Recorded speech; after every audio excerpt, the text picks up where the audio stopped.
హనుమకొండ జిల్లా హసన్పర్తి మండలం సీతానగర గ్రామంలో బస్సు సదుపాయం, రోడ్లు, డ్రైనేజీ సిస్టమ్ సరిగా లేక ప్రజలు ఇబ్బందులు పడుతున్నారు. గ్రామస్తులు పడుతున్న సమస్యలను తీరుస్తానని, గ్రామ పంచాయతీకి అభివృద్ధికి తోడ్పడతానని సీతారామనగరం కాంగ్రెస్ గ్రామ సర్పంచ్ అభ్యర్థి అంటున్నారు. తాను గెలిచిన 15 రోజుల తర్వాత గ్రామానికి బస్సు సదుపాయం కల్పిస్తానని హామీ ఇచ్చారు. ఊరి అభివృద్ధికై కొరకై ఎల్లవేళలా తన వంతు కృషి చేస్తానంటున్న సీతానగరం గ్రామ కాంగ్రెస్ సర్పంచ్ అభ్యర్థితో మా ప్రతినిధి మౌనిష్ ఫేస్ టు ఫేస్.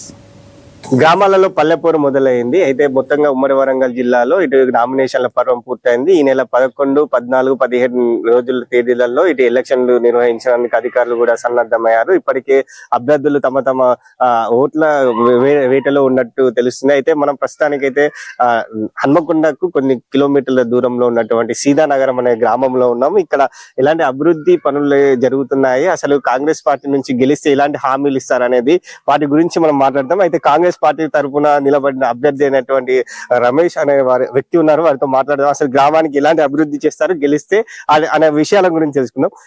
స్వామి చెప్పండి, అసలు మొత్తంగా గ్రామంలో 700 పైగా చిలుకు ఓటర్లు ఉన్నారు.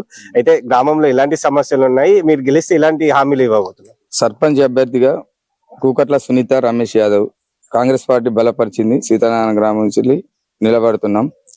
మన ఎమ్మెల్యే గారి సహకారంతో గ్రామంలో అభివృద్ధి పనులు అంటే మెయిన్ సీసీ రోడ్లు, డ్రైనేజీ, బస్సు సౌకర్యం లేదు.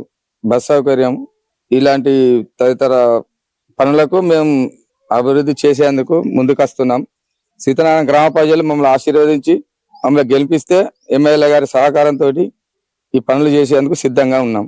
ముఖ్యంగా 6 గ్యారెంటీలలో ముఖ్యంగా ఈ బస్ సౌకర్యం అనేది ముఖ్యంగా నడుస్తుంది తెలంగాణ రాష్ట్ర వ్యాప్తంగా. అదే ప్రధాన అజెండాగా అయితే కాంగ్రెస్ పార్టీ ముందుకు పోతుంది నేపథ్యంలో ఈ గ్రామానికి ఇంతవరకు బస్ అనేది సౌకర్యం లేదా, ఇప్పటికే ఈ మధ్యలో రావడం లేదా, అసలు ఇబ్బంది పడుతున్నట్టు గ్రామస్తులు తెలుపుతున్నారు.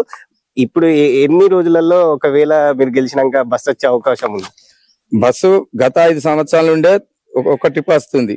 గత బీఆర్ఎస్ ప్రభుత్వంలో తగ్గించిల్లు. కాంగ్రెస్ ప్రభుత్వం ఏర్పడ్డ నుండి ఒక ట్రిప్ వస్తుంటే మేము ఆల్రెడీ ఎమ్మెల్యేతో మాట్లాడి ఒక లెటర్ కూడా ఇవ్వడం జరిగింది డిఎంకు, డిపో మేనేజర్ గారికి. సరే, డిపో మేనేజర్ సూచించిన విషయం ఏంటంటే రిక్రూట్మెంట్ లో డ్రైవర్లు, కండక్టర్లు లేక సరిగా వస్తలేరు, రిక్రూట్మెంట్ లో డ్రైవర్లు లేక ఇబ్బంది అవుతుందని ఒక ట్రిప్ వేసి అన్ని విలేజ్లకు అట్లనే తిప్పుతాను అని అంటే మేము ఎమ్మెల్యే గారి నుంచి వెళ్ళి రిఫరెన్స్ తీసుకోకపోతే సరే మనకు డ్రైవర్స్ అందుబాటులో ఉన్నప్పుడు చూద్దాం, అదొకటి రోడ్డు కూడా బాగాలేదన్నారు. దీనికి మొన్న కూడా గత 15 రోజుల క్రితం కూడా పోయి చెప్పేచ్చినాం. దీని గురించి ఎమ్మెల్యే గారు స్పందించిండు. ఎలక్షన్లు అయిపోయినాక బస్సు విషయంలో మాత్రం 100% 15 రోజులలో నేను బస్సు తెప్పించేందుకు సిద్ధంగా ఉన్నాం. అయితే గత ప్రభుత్వం నుంచి కూడా కొంచెం ఇల్లు లేక పేద ప్రజలు ఇబ్బంది పడుతున్నారు. ఇప్పుడు ఇందిరమ్మ ఇల్లులు అనేది కాంగ్రెస్ పార్టీ తీసుకొచ్చింది. ఈ నేపథ్యంలో ఊర్లో ఇంతవరకు ఇందిరమ్మ ఇల్లులు అనేది ఊసే లేదంటూ ప్రజలు చెప్తున్నారు. ఆల్రెడీ 8 ఇండ్లు వచ్చినాయి. 8 ఇందిరమ్మ ఇండ్లు తీసుకొచ్చినాం. 4 స్లాబ్ పడ్డాయి. 4 లక్షల బిల్లులు కూడా పడి ఉన్నాయి. రోడ్డుకే ఉన్నాయి. అందరికి గ్రామ ప్రజలకు కూడా తెలుసు. ఇండ్ల విషయాలు అంటే 100% గా తీసుకున్నాం. ఇంకా 8 కూడా పెట్టినాం. 2 వీటి దాకా ఈ ఎలక్షన్లు అయిపోగానే అవి కూడా ముగ్గు పోసేందుకు సిద్ధంగా ఉన్నది.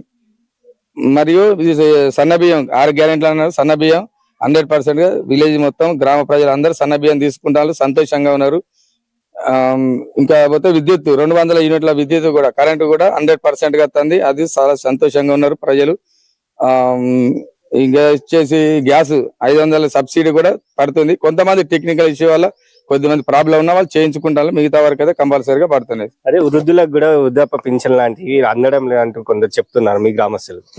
పింఛన్లు అంటే కొన్ని రాలేదు, శాంక్షన్ ప్రభుత్వం నుండి శాంక్షన్ కాలేదు. పింఛన్లు మాత్రం కొన్ని కాలేదు. అవి ఎమ్మెల్యే గారి దృష్టికి తీసుకపోతే మన గవర్నమెంట్ నుంచి వెళ్ళి ఫండ్ లేక రిలీజ్ కాలేదు. అది ఎప్పుడు రిలీజ్ అయితే అప్పుడు మేము అందుబాటులో పెట్టేందుకు సిద్ధంగా ఉన్నాం. అయితే గ్రామ ప్రజలు ఏమంటున్నారు అంటే ఏ అభ్యర్థినైనా మేము గెలిపించుకోవడానికి సిద్ధమే, కాకపోతే ఊరు బాగు కోసం, ఊరి డెవలప్ కోసం ఎవరైతే అభివృద్ధి కోసం ముందడుగేస్తారో వారిని మాత్రమే ఎన్నుకుంటామంటూ వారు చెప్తున్నారు. అయితే ప్రజలకి లాస్ట్ గా చివరిగా ఇలాంటి హామీలు ఇవ్వబోతున్నారు మీ గ్రామస్తులకు? అభివృద్ధి పనుల కొరకే మేము ఇప్పుడు ఎమ్మెల్యే గారు, మన పార్టీ అధికారంలో ఉంది. ఎమ్మెల్యే గారు సూచనల మేరకు 100% గా అభివృద్ధి చేసేందుకు ఇప్పుడు ఆల్రెడీ ఒక 20 lakhs సీసీ రోడ్ వేయించినాం. 1 కోటి రూపాయల బీటీ రోడ్ శాంక్షన్ చేసినాం. ఆల్రెడీ కంకర అయిపోయింది. ఇంకా వారం 10 రోజుల్లో ఇలా కోడ్ అయిపోగానే అది పడుతుంది. ఇది కూడా హామీ, సీసీ రోడ్లు కానీ, బస్సు కానీ, మోర్ డ్రైనేజ్ 100% గా హామీ ఇస్తున్నాం. అభివృద్ధి కొరకే యువతగా నేను ముందుకు వచ్చి తిరుగుతున్నాం. ఎమ్మెల్యే గారి సహకారంతో ఏ పనైనా విషయం ఉన్న ప్రజలకు ఎలాంటి ఇబ్బందులైనా నేను ఎదుర్కొని ముందుకెళ్తాను. నన్ను కూడా అత్తే సహకారంతో వాళ్ళు గెలిపిస్తారని నమ్ముకున్నాను. రైట్, ఇది వీరు చెప్తున్న విషయం. గత ఉప సర్పంచ్ కూడా నేను పోటీ చేశాను. కాంగ్రెస్ పార్టీ తరపున ఉండి నేను చాలా డెవలప్ కోసం కృషి చేస్తున్నాను. ఏదైతే ప్రజలు సమస్యలు తీసుకొచ్చారో ఆ సమస్యలను అయితే నేను తీరుస్తాను. నేను గెలిచిన 15 రోజుల అనంతరం ఖచ్చితంగా ఊరికి బస్ అయితే ఖచ్చితంగా వస్తుంది. రప్పించే పూచి నాదంటూ చెప్తున్నారు. అదే విధంగా సైడ్ డ్రైనేజీలు, రోడ్ల నిర్మాణాలు, ఇందిరమ్మ ఇల్లులు, వృద్ధాప్య పింఛన్లకు సంబంధించి అన్ని నా బాధ్యత అంటూ వారు చెప్తున్నారు. ప్రజలు ఆశీర్వదిస్తే నేను ఊరి అభివృద్ధి కోసం తోడ్పడతానంటూ వారు చెప్తున్న విషయం. కెమెరా పర్సన్ రమేష్ తో మౌనిష్, NN న్యూస్, వరంగల్.